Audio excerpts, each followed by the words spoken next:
What is river capture, guys? When we talk about river capture, we define river capture as when a more energetic river captures some of the water or some of the headwaters of a less energetic river.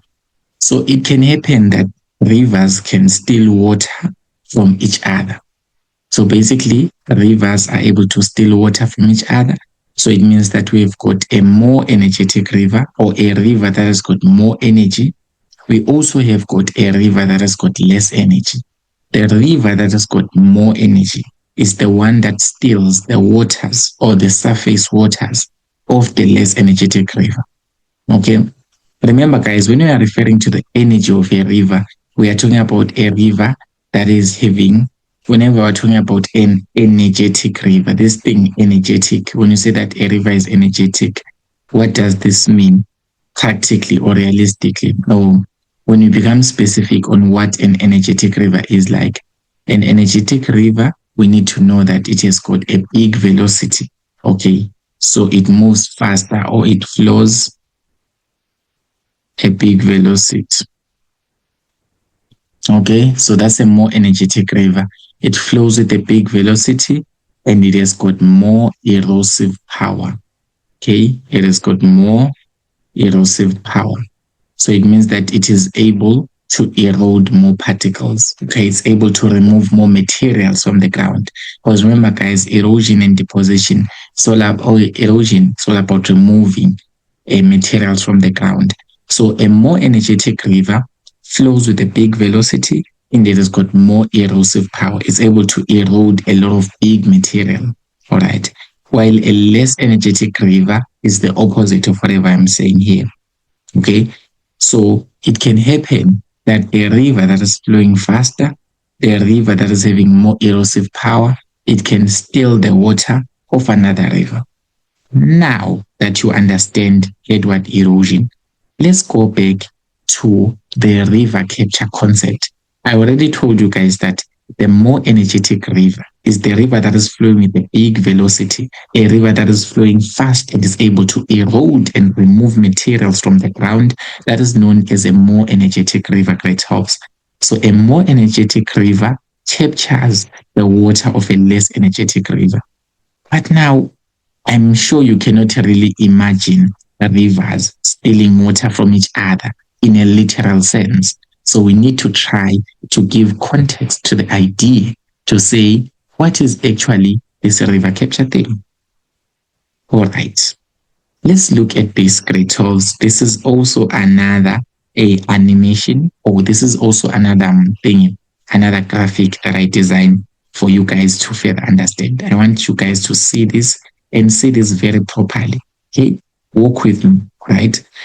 We have got two rivers here, Rituals. We have got two rivers. So I'm going to say that we have got river A. I'm going to say that we have got river A here. And I'm going to say that we have got river B here. So we have got two rivers, river A and river B. You guys can see the rivers here, that river A, it is this one. River B, it is this one. So we are having two rivers. All right. So these two rivers, they are not in the same drainage basin. They are not actually flowing in the same area.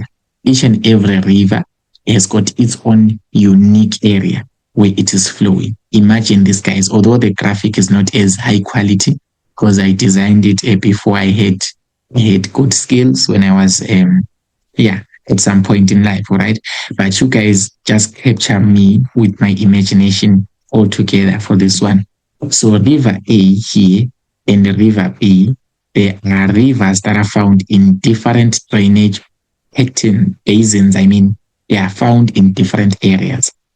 River A is flowing in this direction. So this is the direction of flow of river A. So it's flowing in this direction, whereas river B is also flowing in this direction.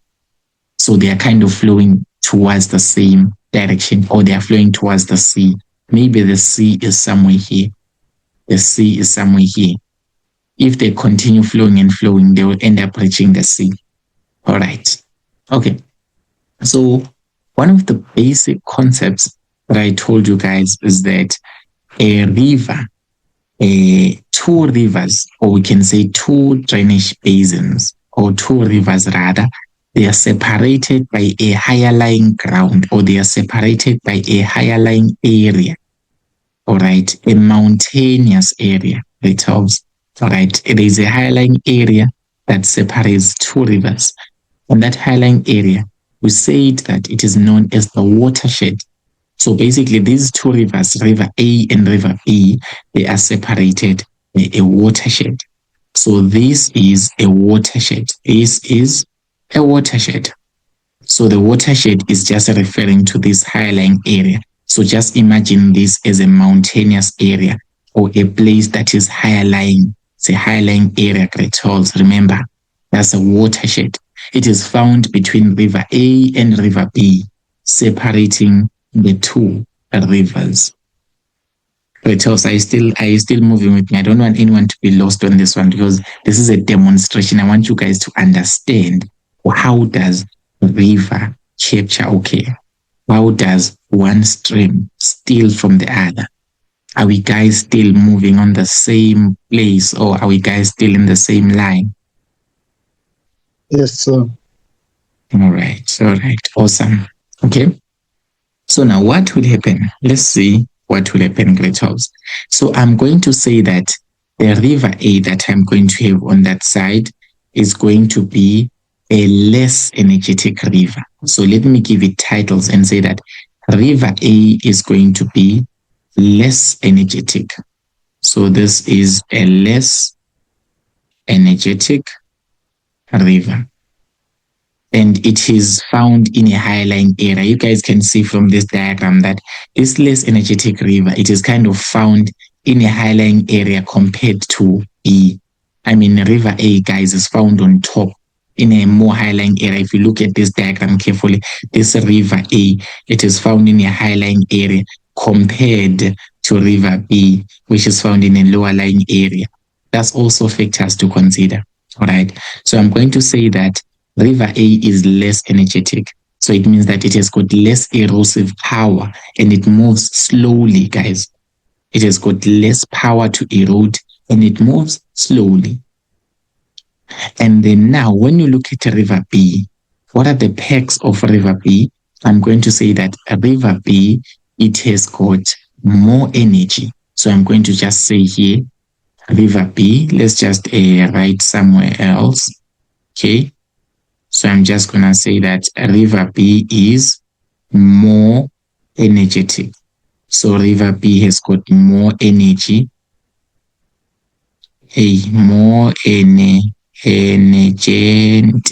Okay, more energetic. You guys can see this, right? So River B is more energetic. So it means that it is moving so fast and it is having more power to erode.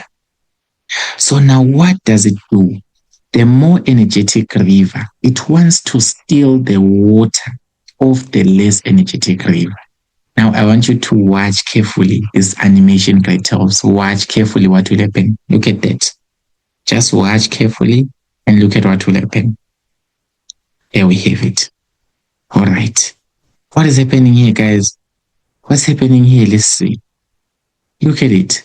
Now, you can see that now water from River A is now no longer moving in that direction alone. Instead, some of the water is going there, or it is deflecting, or it is flowing towards the what? Towards the more energetic river. So it is now flowing towards River B. So in other words, River B has stolen the water of River A. River B has stolen the headwaters of River A. Great Halls, I repeat. I mean, guys, remember how it was before like this, right? It was like this, right? Like we had two rivers that were all flowing in an independent direction. All of them, they were flowing differently from one another.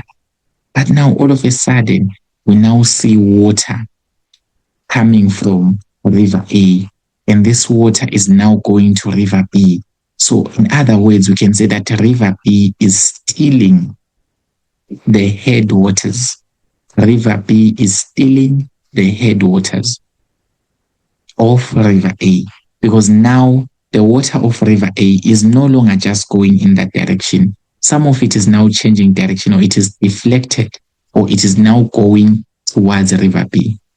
So now when the water of one river has now been stolen to change its direction, to start moving towards another different river, we say that this river, it has captured the first river. So River B has captured River A, Great Hills. So I'm going to say that River B has captured River A. Do you guys see the capture happening here? Or are you guys not seeing it? Do you see that River B is now getting water from River A? Can you guys see this just from Yes, this? Yes, guys. Yes. So that's what we are having here. River B is now getting water. River B is now getting water. Water coming from where? Coming from River A. But initially, River B was not getting any water. But after some time, it has captured the headwaters. It has captured the water from River A. And now the water from River A has no other choice. The water from River A is now flowing towards River B, flowing towards River B, Great Hills. So we say that we have done a river capture. So when we define river capture again, we say that river capture happens when a more energetic river captures the headwaters of a less energetic river. All right. So when we come back from our 10 minutes break, I want us to explain further to say what makes a river to be more energetic. And also, how does this whole process happen? Like, how does the River E end up taking the water from River A? Because yes, we have seen it, Great Hills. You have seen it. What River E is now stealing. I know you can see that he's stealing, but now I want you guys to understand, how did River B how did River B end up becoming able to steal the water of River A? Hey Lapo, I know that you've been enjoying this wonderful video, and most likely you've been enjoying watching this handsome face in front of you, but sorry ladies, I'm taken. I just here to tell you that Educate is on the road to 100,000 subscribers by the end of 2025.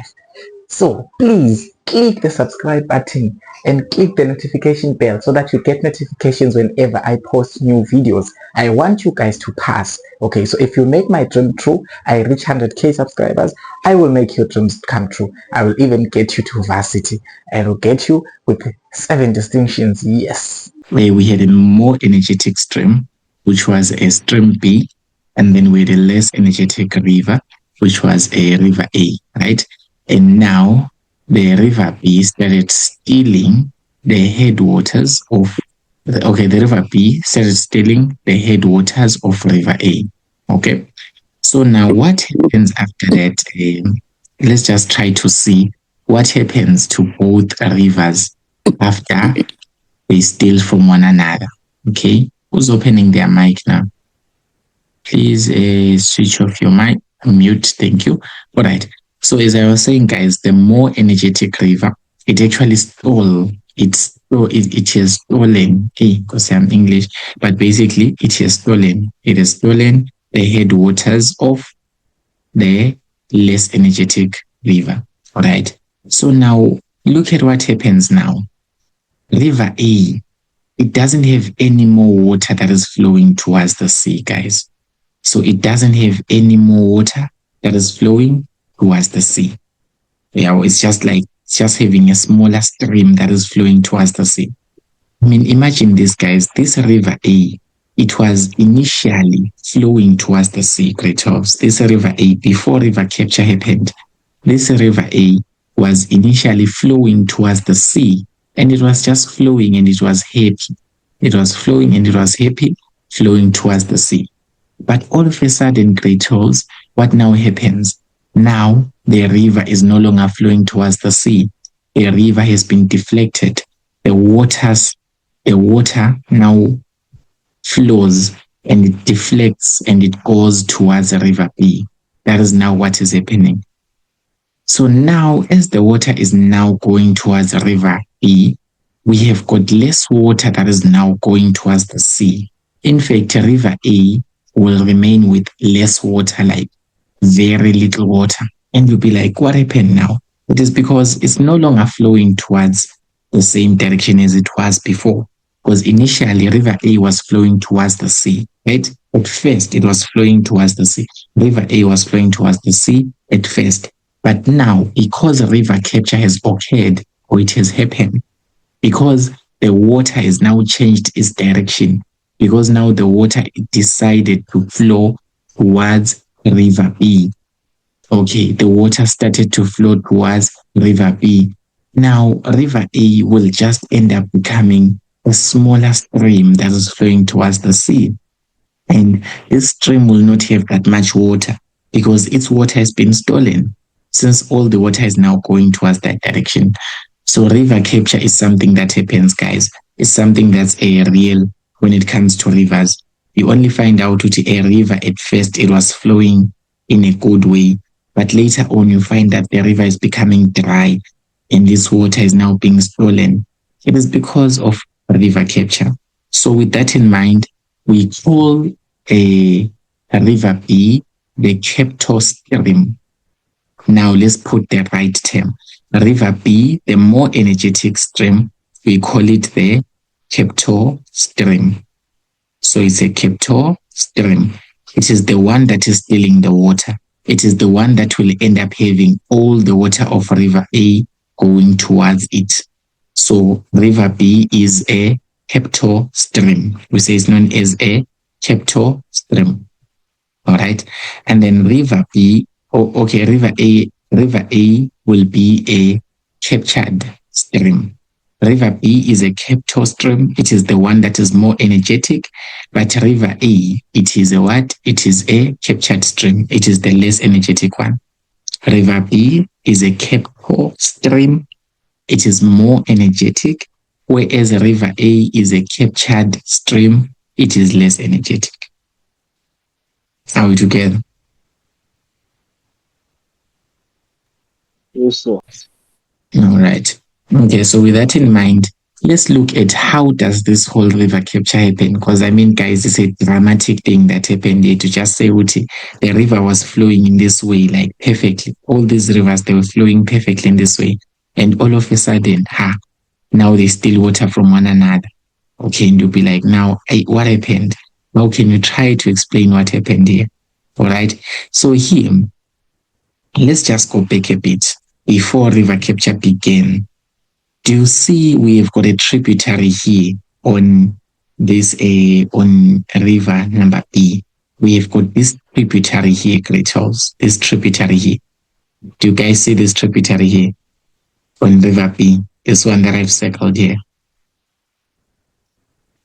Yes. So this is the problematic, I'm going to call it the problematic tributary. So this problematic tributary, what does it do? It actually erodes backward. Exactly what I was explaining, erodes headward. All right. So this tributary, yes, it is flowing in this direction because you guys already know that the tributaries, they flow in this direction, right? They flow in this direction and then their water combines. We have something like this. The water combines with something like this. That's how tributaries flow, right? So this particular tributary here, the one that I've circled here, it was flowing like this, I know. But now this tributary is actually going to erode backwards. So as the tributary is flowing towards this, it is actually eroding backwards. So its water keeps on moving backwards. It keeps on eroding backwards. Because I already explained, guys, the headward erosion or the backward erosion, to say that as it is moving in a certain direction, it is eroding backwards. So now River B erodes backwards, Great 12. River B erodes backward. So the more it flows, it keeps on digging the materials backwards and it keeps on going back. It's moving backwards, guys. That's how rivers are. Yes, you may see a river moving in a certain direction, going to a certain direction, but it has a capability of eroding backwards, of removing the materials that are at its back.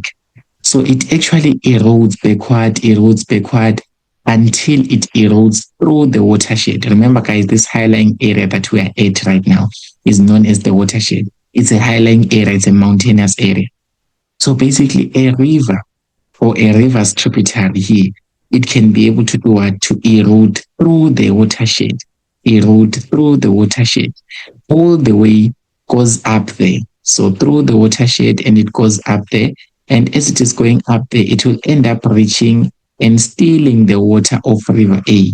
And then now, if it joins with River A, we now know that the water will now flow towards the River B, because even River B, guys, it is in a lower lying area. So you know that water flows from a high lying to a lower lying area. So now what's happening now? This tributary is the problematic tributary because it was only one at first, but it was eroding backwards, or it was eroding headwards in such a way that it eroded through the watershed. Okay. And as it eroded through the watershed, it was able to steal the water of River A, to say that instead of the water of River A going that direction, it's going to steal them, and they're going to deflect the waters. They're going to deflect and they're going to move in this stream. That is the mechanism. So basically, what happens? How does this river get to the other one? There is an headward erosion. So the river, the more energetic river, the Capital Stream, it is the one that actually, what can I say? It erodes through the watershed. It erodes through the watershed so that it can end up reaching the what? Reaching the water. So now let's look at how does that happen specifically. Let's just look at this graphic to explain this process of erosion that I'm talking about. All right. So here we've got the term known as obstruction of the watershed. All right. So let's just look at this diagram for a moment, ladies and gentlemen. So we have got a watershed here. So this is a watershed. This is a watershed. A watershed, guys, remember that is just the highlying area that is separating. That is separating what? That is separating two drainage basins, or traces separating two rivers to be specific. All right. So I'm going to say that on one side of the river, we have got the stream B, or we have got River B, the more energetic one. And then on the other side, we have got River A. So this is more like a side view. Remember, guys, River B here on one side, we've got River A on the other side. So now what we want to do, we want River B to actually erode through this watershed to be able to get to the what? To be able to get to River A and steal its water. But we've got a barrier, this watershed creatures.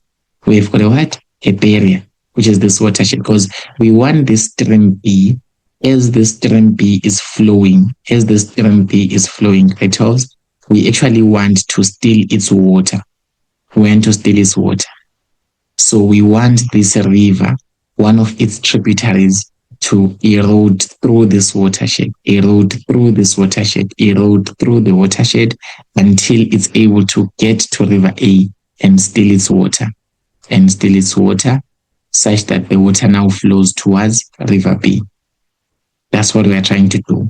Okay, so let's see how can that be done though. So we've got River B, we have got River A, right? So now the first thing that we can do here is obstruction of the watershed. So now we have got this term that you guys need to know, obstruction. So basically, a River B is so energetic such that it is able to remove the watershed, is able to lower the position of the watershed. Okay, let's just replay this, right? The watershed was like reaching this level. Okay, the watershed was so tall, guys. The watershed was able to even reach this height. This is the height of the watershed here. But now, because we've got a more energetic river here that is going to erode through the watershed. As it erodes through the watershed, it actually causes the watershed to shift, or it causes the watershed to change its position. So it causes the watershed to shift. And when that happens, How will that look like? When that happens, this is how it would look like. Now the river, or one of its streams, or the river B, has had an ability to cut through the watershed, lowering its position, because now your watershed is now going to be at this height. Your watershed will now be here at this height. Why is your watershed changing its position? Why is it lowering? It is because this river B, it is actually eroding backwards. It is eroding backwards through the watershed. It can continue to erode through the watershed, making it to become lower and lower and lower until it immediately fades away. And when this watershed fades away, there is no longer a barrier between River B and River A. River B will now do its work. It will just simply steal water from River A, steal water from River A. Because the River B already, it is flowing in a lower lying area. Remember, guys, in the first image that we had, we said that we are going to make our River B to flow in a lower lying area. And we know that water always flows from higher lying area to lower lying area. It's just that here we had a barrier, and the barrier was the watershed. But now, because the water or the River B is more energetic, it has got more erosive power. I told you guys that a more energetic river can erode and can remove materials more than other rivers, than a less energetic one. So River B is a more energetic river that is cutting through the watershed. Because the watershed was this big, guys. It was even reaching this height. That's how it looked like, right? Even if we replay the animation, you guys will see that to say the watershed was at a bigger position. The watershed was like at this bigger position. But because River B, with its energy, it was able to erode through the watershed. It cut the watershed. It actually causes the watershed to lower its position, to become smaller and smaller. Why is it trying to erode through the watershed? It's because it wants to get to the River A. So it erodes the watershed, it erodes the watershed, it erodes the watershed. Kretovs. Is that clear, Kretovs? Yes, sir. Yes, so it erodes the watershed. So when the watershed is being eroded, we have got a proper term to call that. We say it's known as abstraction. So now abstraction, it is known as the lowering of the watershed and shifting of its position due to headward erosion. Guys, this is just a cool definition, clean definition, right? Lowering of the watershed. We are lowering the watershed. Its position is being lowered. I already gave an example to say that this watershed was at a bigger height. It had a bigger height here. But now it has got now a smaller height. After it has been eroded, it has got now a smaller height. It was here, but now it's here. So its height has been decreased. It has been lowered. That's why we say it is the lowering of the watershed. Lowering. Lowering simply means that moving from a bigger height to a smaller height. So it's lowering of the watershed. It's not only lowering the watershed, it is also shifting its position as well. Because if you look at the position of the watershed at first, it was here, guys. The watershed was somewhere here, where there's red lines even highlighted to show it. The watershed was here, guys, where the red lines are. But now your watershed is now here, where the blue lines are. So why did the watershed shift its position from here to here? It is headward erosion.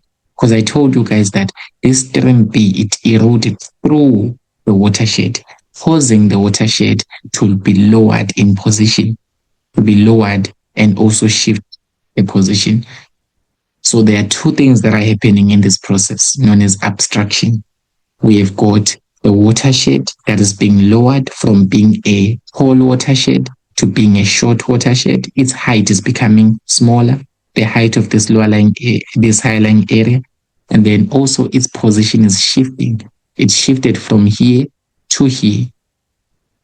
So it's shifting, the position is shifting as well. So there are two things. So it's known as abstraction because now your watershed is now smaller. And the smaller the barrier, the easier it is to access that water on the other side. Are we understanding this, Kratos?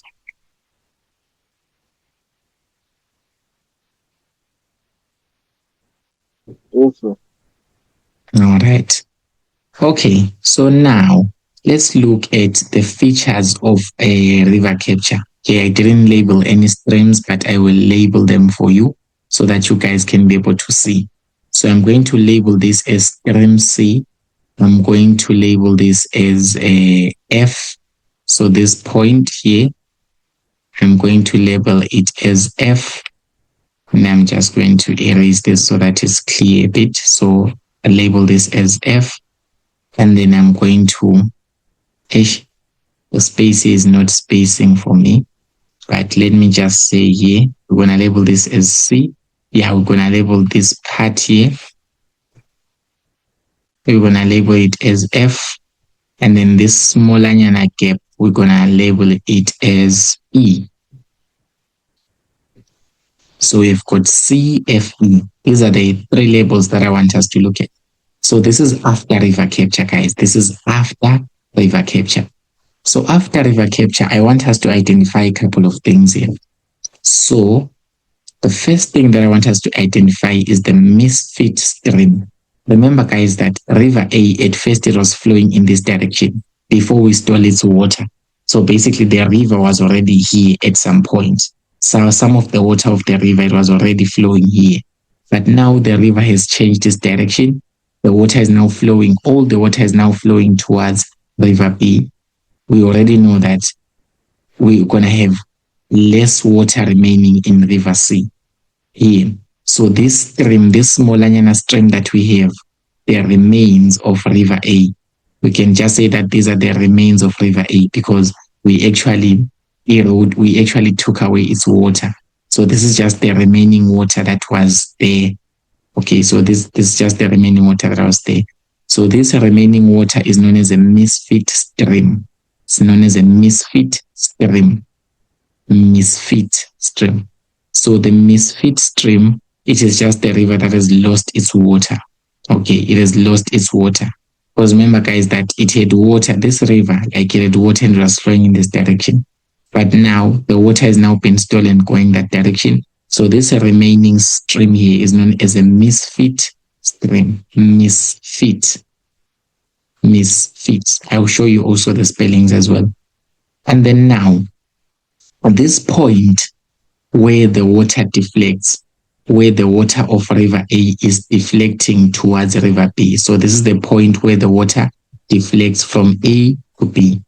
It is known as the elbow of capture. So that part there, it is known as the elbow of capture. So part F there, it's part F in this case. This is the point where the river is changing its direction. This is the point where the river is now deflecting. River A is now no longer going to flow towards wherever it was going. It is now going to deflect. It's now going to take another different direction. So F is known as an elbow of capture. I will also display that. And this space here between the elbow of capture and the misfit stream, this smaller space here, is known as a wind gap. E is known as a wind gap. E is known as a wind gap. This smaller space between the elbow of capture, which is part F, and the misfit stream, which is part C, is known as the wind gap. Yes, Tandaza? So I wanted to ask if point F, can it be known as a nick point also, or just an elbow? Yes, it is going to actually form a nick point, but whenever you are labeling it for river capture questions, label it as an elbow of capture. But you can say that we are forming a nick point because there's going to be a sharp change in gradient there. So we are forming a nick point at F. We are forming a nick point at F, but we label it the elbow of capture so that we can just try to explain or to show that we understand what the water here has been captured from river A and is now going towards the river B.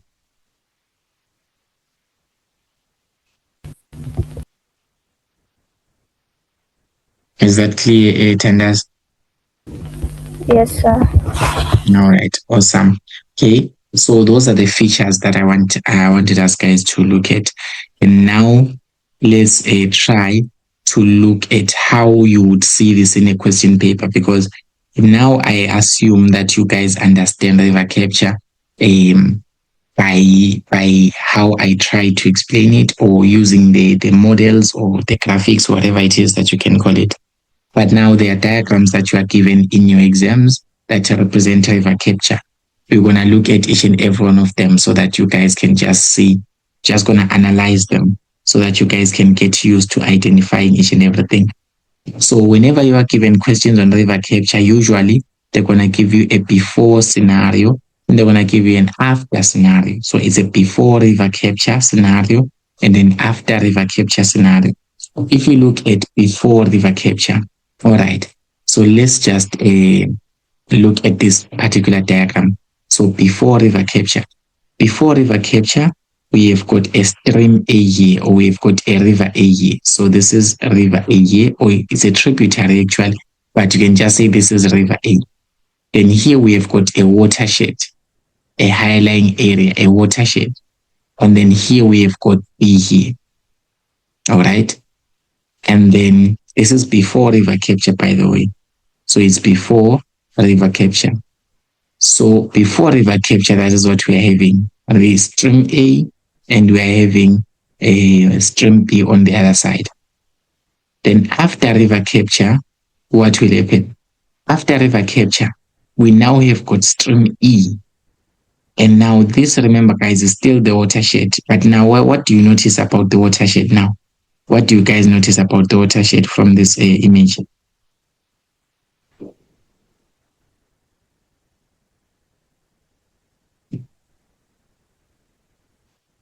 What's the difference between the watershed that we have here on top before river capture and the one that we have after river capture?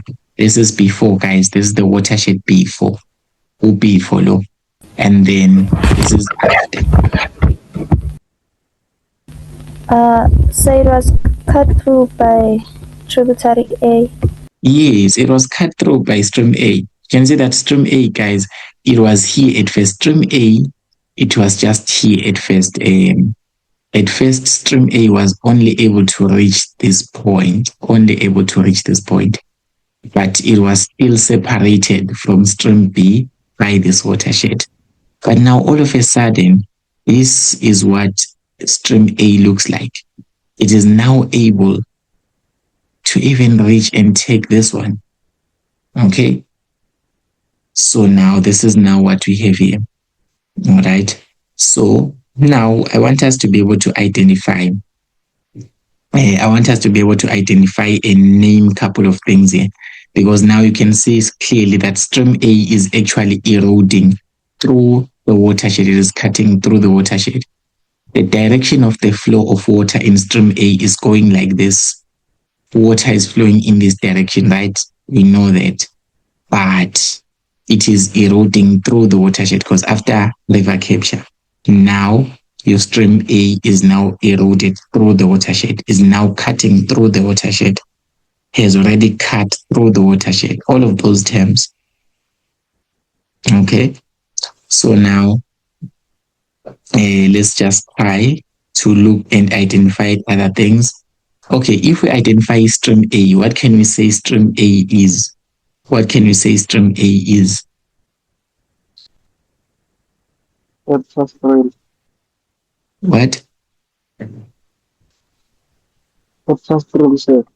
Yes, it's Kepto, right? Is it Kepto, right? That's what you said. Yes, sir. Yeah, so this is Kepto stream. Kepto stream. Yeah, I'll be deleting these annotations, guys, but I'll save them for you and you guys can be able to see them right on the video. So this is the Kepto stream. Stream A is a Kepto stream. And then what about a stream B?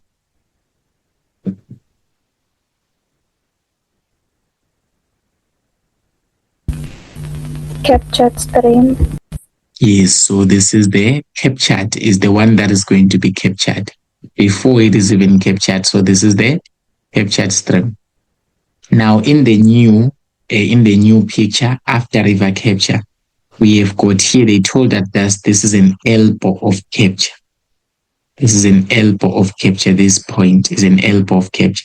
So it means that all the water now of River B is no longer flowing in this direction. Because remember, guys, that the water of River B was flowing in this direction, but all of a sudden it has now been deflected.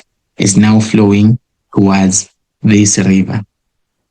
Okay, so let's name the other features because they already gave us one feature here. In this case, they gave us the elbow of capture. They gave us the elbow of capture, and they say that this region here is known as the elbow of capture. This region here, this place here, that's the elbow of capture. What about C, E, and E? Let's start with C. Label C. Wind gap, sir. Yes, it's a wind gap, guys. It's the space here. It's just an empty space here. So it's the wind gap. Right after the elbow of capture, guys, we have got a wind gap. This space here is just an empty space, not really a river. It's an empty space that is remaining. So we have got a wind gap there. So that's your wind gap. Then what about a D? What is D? Misfit stream. Misfit stream, right? Is the remaining part of stream B. Remember, stream B, the captured stream, it was able to flow completely down, really. But now only few waters are remaining in stream D. And we say that stream D is misfit stream. Yes, Trevor? Yeah, so the river that was coming before part C, we still call it a captured stream, or we give it a new name now? We only call it captured stream before river capture happens. So after it's misfit stream. Yeah, after river capture happens, Vele, it's just a misfit stream because it doesn't have any water anymore. It has got less water now. No, saying so the river there before la, you see, they use that there. Before we say OP, right? You're talking about OP, captured stream. No, say. La after la, yabona la ku elbow of capture la say. Phezulu the river that was captured, it was. This part. Yes. Well, you can still call it captured stream. Yeah, you can still call it captured stream, but usually they want you to label a captured stream before river capture happens.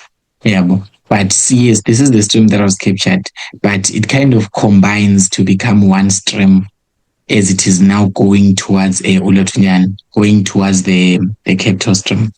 It combines to be one stream. So that's why they won't really ask you labels after river capture. But before river capture, they are more likely to ask you. That's why Lapaya, they asked you to label B, but they didn't ask you to label they didn't put a label here later on here and say this is label X or something like that. Okay. All right. So yeah, this is just an example, guys, of how to analyze a diagram that has to do with river capture. All right, they always give you two scenarios. It's a before and an after type of scenario. So I actually compiled a couple of other images. This one is also representing river capture. You guys need to study this image and label each and every part. Label each and every part. Study the diagram, label each and every part. Okay. Even this one is also illustrating river capture. Study the diagram, label each and every part. Even this one is also river capture. Study the diagram and label the parts as well. So, and this one as well. So how many images are you having here? You're having 5 images. Or these are the 5 diagrams that are commonly used in your exams to question you based on river capture. So it means that you guys must go and analyze each and every one to say which one is the capital stream, which one is the captured stream, which one is the misfit stream, and which one is an elbow of capture. Okay. So what is that causes river capture? All right. So for us to end up having river capture occurring, it is caused by a steeper gradient on the side of the energetic stream of the watershed. Remember, guys, we say that we've got an energetic stream, a more energetic stream, as well as a less energetic stream. So if it happens that the more energetic stream has got a steeper gradient, it means that water can be able to erode even more faster. I mean, like this more energetic stream, if on its side we've got a steeper gradient, we already know what will happen. It will be able to erode faster, because you guys already know that a steeper gradient promotes more surface runoff and will end up having a lot of erosion in a steeper gradient. We even talked about this when it came to the river profile, to say in a river profile, the upper course, we have got a steeper gradient. That is why we are having a lot of erosion there. So there is a steeper gradient on the side of the energetic stream that can cause river capture.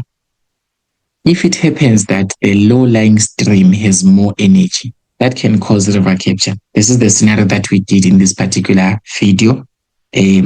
What did we say in this particular session? I mean, we said that the captor stream, or the more energetic stream in this case, it is found in a lower lying area, whereas the captured stream, which is A, it is found in a high lying area.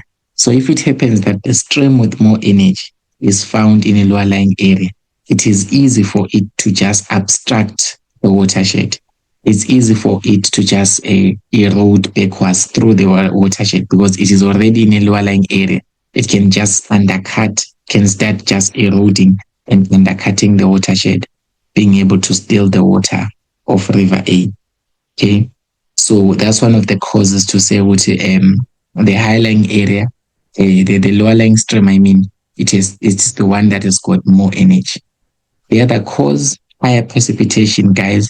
If it happens that it rains a lot, okay, if it rains a lot, it means that you're going to have more surface runoff. You guys already know that precipitation increases surface runoff, right? So if there's more precipitation, we're going to have more runoff, we're going to have more erosion. So your energetic stream has got more energy to erode through. That can cause it to capture the waters of a less energetic one, because it has rained a lot on it. So let's just say there was a lot of rain in November or something like that. A lot of rain. It actually causes a stream to be more energetic. And when the stream is now more energetic, it's able to easily erode through the watershed, cut through the watershed, obstruct the watershed, allowing it to be able to steal the waters of the other river. And also, if it happens that we have got softer rocks on the side of the energetic stream, it actually causes the erosion through the watershed to be very fast. So we've got faster erosion. Softer rocks, faster erosion. What do I mean? Obviously, guys, we say that we have got obstruction that happens there. So it means that the more energetic stream, it is cutting through the watershed. It is cutting through the watershed.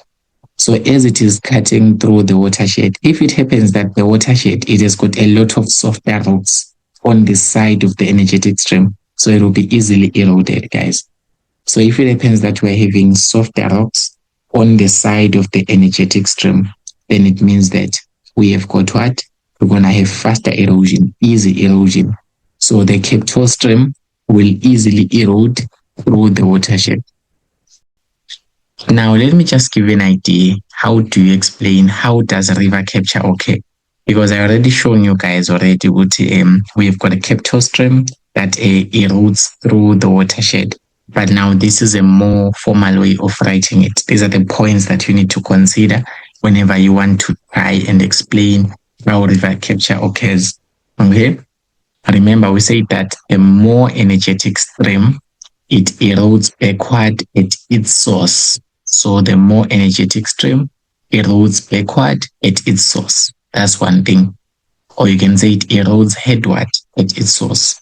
And then this headward erosion through the watershed results in obstruction. Remember abstraction, guys, we say that it is the lowering and the shifting of the position of the watershed. And I've already explained to you using diagrams already, so I won't I won't refer back to them, because now you guys already understand what the watershed changes its position as the water is eroding headwards through it. So the headward erosion through the watershed results in the abstraction of the watershed. And then the energetic stream will now capture the waters of the less energetic stream. So it's just a 3-step way of explaining it. How does this river capture process occur? We've got a more energetic stream, it erodes back at its source, or it erodes backward, or you can say it erodes headwards, or it erodes via headward erosion, anything like that. Then now, headward erosion through the watershed, it is the one that results in the abstraction of the watershed. Okay, it's the one that results in the abstraction of the watershed. Abstraction of the watershed, remember, the watershed is just lowering and it is shifting its position due to that energetic stream that is eroding through it. And then now the energetic stream will capture the waters of the less energetic stream. Simply, it's simple like that. Okay.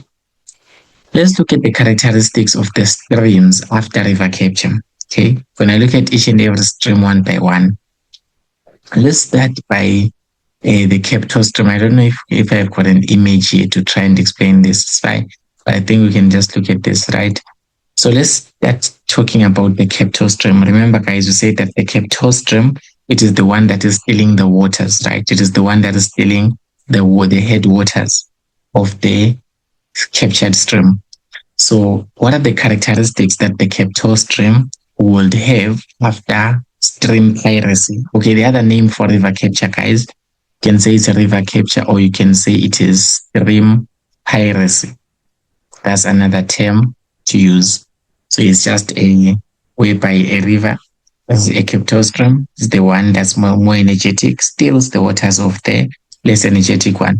So the moment the Kepto stream steals the waters, the volume of water increases in the Kepto stream. That is pretty obvious, guys, because imagine river capture has occurred and we now have something like this. Let's just say we now have something like this. River capture has occurred. We now have something like this. This is the basic scenario that you guys are usually having after river capture, right? So this Kepto stream, this is our Kepto stream, the one that is stealing the water, right? It stole the water of this river and the water started going in the direction. So now the Kepto stream will now have a bigger volume of water, grade 12s. It's going to have a bigger volume of water, or it's going to have more water in it. Why will it have more water in it? Obviously, guys, it has stolen water from the captured stream. So basically, the volume of water in the Kepto stream increases. That's one thing. So volume of water in the Kepto stream increases. These are your points for your 8 marks paragraphs questions. Explain the characteristics of the Kepto stream after stream piracy. The first basic one, the simplest one, and the most common one is that the volume of the water, or the amount of the water in the Kepto stream, will increase. Why is it increasing? Because it has stolen the water of river A, or of the less energetic river rather. And then now, when the volume of water increases, we're going to have more downward erosion. So this downward erosion, it is caused by the increase in the volume of water. So after saying the volume of water increases in the stream, then downward erosion will increase due to a higher volume of water. Because if we have got a lot of water, guys, a lot of water is able to do bigger damage. All right. So in this case, a lot of water will actually cause the river to erode vertically more. And that's another process as well. It's known as river rejuvenation, but we are still yet to do it later this week. We are still yet to do river rejuvenation as one of the last topics. Okay, but basically downward erosion increases, or you can say vertical erosion increases So it means that the river will erode vertically, or the river will erode downwards, because it now has got more water in it. There's now a larger volume of water. And then also the carrying capacity of the river will also increase as well. Remember, guys, the carrying capacity is basically the ability of water to carry eroded material or to transport eroded material. So basically, if we now have got more water in the Kemptor stream, because now the Kemptor stream has gained a volume of water that is a bit bigger than the volume of water that we had at first. So basically, the Kemptor stream will now have a bigger carrying capacity, or it will now have a bigger ability to carry eroded materials. Yeah, it will have a better or a bigger ability to carry eroded materials. Hence, we say the carrying capacity of the river will increase. All right. And then the other characteristics, the river will rejuvenate. We're still going to talk about river rejuvenation later on. But basically, when a river rejuvenates, it simply means that it is now having better energy again. All right. So the Kemptor stream will now have more energy, even better than it was before, because it has stolen the waters of the other river. So it will now have more erosive power. It will now be more energetic as well. Okay, so a river rejuvenates. That's one of the things that will happen at the Kemptor stream. So the Kemptor stream has got a lot of water now. Where is it getting the water? It's not just getting it from our boats. It is getting it from the captured stream. It is stealing the water. So as a Kemptor stream stealing the water from other stream, definitely its volume of water will increase, and downward erosion will increase as well. The river will now have more carrying capacity. The river will now be better at carrying eroded material, because it has got more water that is moving fast as well. Okay. And then let's look at the misfit stream. Remember, guys, this one is our misfit stream. Okay. This is our misfit stream. Remember, guys, that the misfit stream, it is just the remains of the captured stream. Because remember, the captured stream was flowing towards this direction at first, but now we have just a misfit stream. We just have a misfit stream, which is just the remaining portion of water after river capture has occurred. So now the characteristics, the misfit stream does quite the opposite to the Kemptor stream.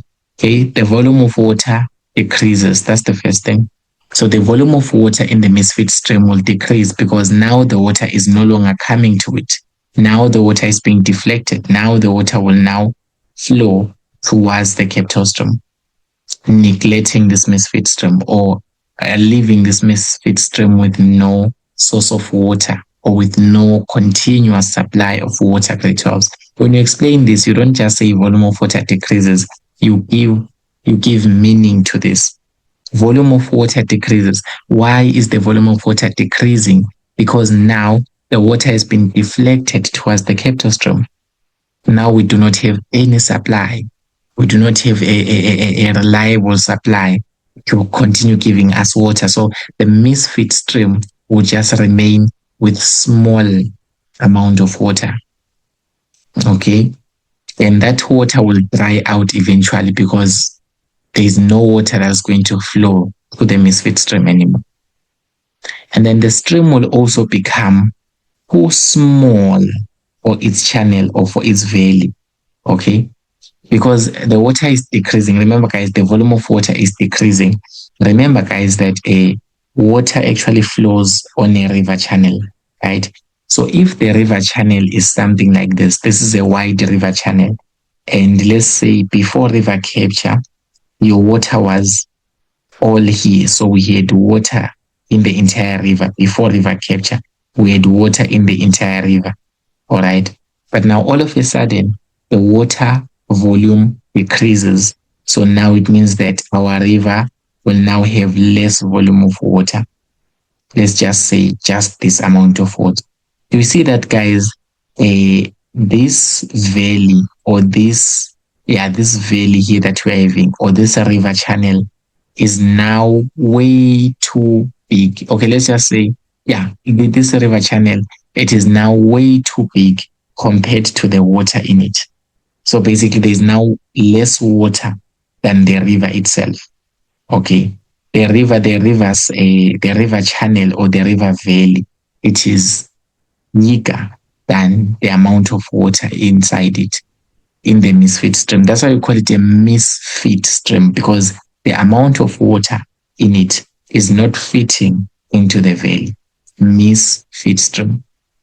So the stream is too small for its channel and its valley. That's one of the things that you can mention. And also there is a lot of deposition as well. Because now remember guys that a misfit stream has got now less water. The less the water, the less the carrying capacity. Okay. Basically, when a river does not have so much water and now its volume of water is decreasing, it cannot carry more eroded material. So instead, it cannot continue eroding. Instead, it will deposit that material. It will deposit that material within the stream itself. All the traction load, all the saltation load, the suspension and the solution load, all of that is deposited within the stream itself. Why is the misfit stream going to deposit material? Because it is now weaker at carrying the eroded materials. It is now weaker. It cannot be able to continue carrying the eroded materials anymore. Hence, we say that there will be now an accelerated deposition. Now there's going to be more deposition of eroded materials. The carrying capacity of the misfit stream is way less. It cannot be able to carry those materials anymore, great souls, because it has got less water to do so. Because there is no supply of water anymore, since the water has been deflected. The water has been stolen by the captor stream. Grade 12, do we understand each other? So, Okay, exactly. The other thing, the water erosion will be reduced. Of course, guys, I already explained this to say that the water is now few. The water is now less. There is now less water in the stream. I can put it in a million ways, but I'm trying to emphasize the same contextual point to say that there is now less water in the stream.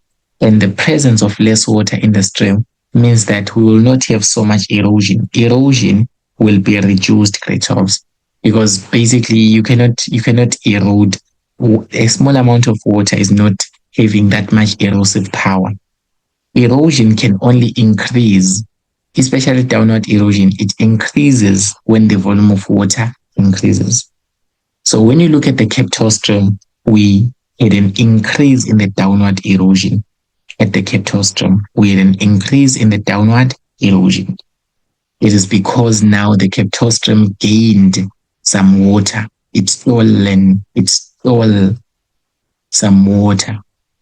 But now when you look at the misfit stream, the misfit stream has got now less water. So it doesn't have erosive power anymore. So water erosion will be reduced. But wind erosion will continue to occur. So wind erosion will continue to occur. So it means that the material, the rocks and the stones and every materials found within the channel can be eroded by the wind, but not by the water, because the water is now weak. You can even swim in such a water, guys. In such water, you can go and swim in a misfit stream and not have problems. But you cannot swim in a captor stream, because the captor stream is now more powerful, more violent. The water is moving faster because we've got more water in there. It has got a greater carrying capacity. It can even carry you now. It's going to carry you and flood you away, the captor stream. So you cannot be able to swim in a captor stream, especially after heavy rainfall. Captor streams are very violent. They are so rejuvenated. They've got a lot of strength and they're able to wash away whatever it is.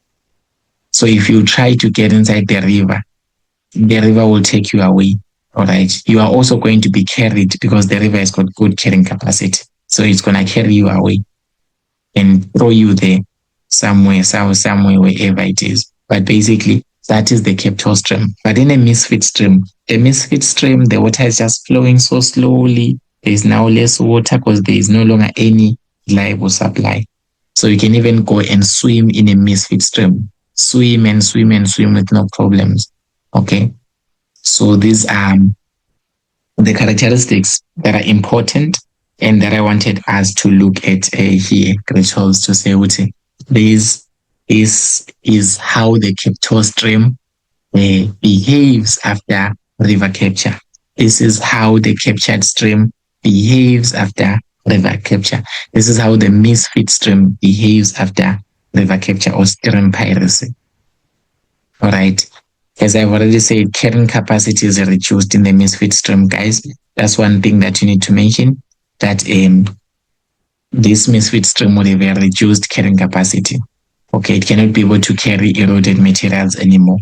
That's why deposition occurs. These points, they've been randomized to match crystals. Whenever you are writing them or answering them, try your best to start with what's supposed to start. What are you supposed to start with? Volume of the water decreases. And when the volume of the water decreases, it means that you're going to have a reduced carrying capacity. So the carrying capacity of the water will now be reduced. Okay, carrying capacity of the water will now be reduced. And then since the carrying capacity is now reduced, we already know that erosion will also be reduced. The water erosion will also be reduced as well, resulting in more deposition. So more deposition of stream load will now occur. So all of these are characteristics of the misfit stream after stream piracy. This is after river capture. We want to try and see how does it behave. The misfit stream does not have water anymore. The misfit stream is now too small for its channel. It is no longer having a greater erosive power, hence it deposits its eroded material. Or its load, you say that it deposits its load. Are we clear, matriculants? Yes.